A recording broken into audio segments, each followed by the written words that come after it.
आज आमच्या ऑफिसच्या एका कलिगचा बर्थडे होता, सो त्याचीच जरा तयारी सुरू होती. ऑब्व्हियसली फ्रायडे होता, त्यामुळे थोडासा चिलिंग मोड होता. आमची सगळ्यांची कामं चालूच होती, पण त्या दिवशी ऑफिसला जरा पावसामुळे काही जण लवकर आले, काही लेट आले. तर ऑब्व्हियसली वेळ होता लंच करण्यासाठी. तर मग मला भूक लागली म्हणून सकाळीच मी काहीतरी खाऊन घेतलं. मग नंतर आमचा प्लॅन होता तो शौर्यवाड्याला जाण्याचा. तर तिथे आल्यानंतर त्यांचा ॲम्बियन्स, त्यांच्या सगळ्या गोष्टी खूपच भारी वाटल्या. मी पहिल्यांदा गेले होते तिथे. तर आमचा बड्डे बॉय असा छान आनंदी होता, खुश होता.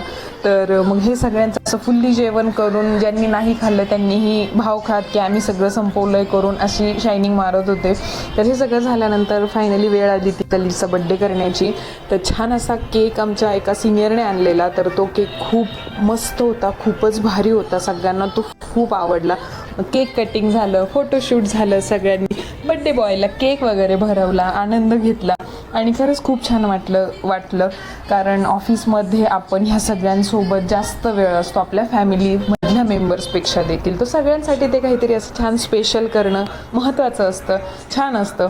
मग आमचं सगळं तिथलं आवरलं आणि माझ्या या छोट्याशा कलिगने, माझ्या ज्युनियरने माझ्यासाठी इतके सुंदर फूल मला दिलं होतं. मला ते बघून खूप आनंद वाटला. आणि मग आम्ही जायला निघालो. आमचा लंच लिटरली इव्हिनिंगच्या स्नॅक टायमिंगला झालेला होता. सो काही भूक म्हणजे खूप जणांनी पोटभर खाल्लेलं होतंच सगळं. आणि जाता जाता इतका पाऊस, इतकं हे पाणी सगळं झालेलं होतं की बसच. सो फायनली ऑफिसला जाऊन देखील बरीच कामं होती आणि असं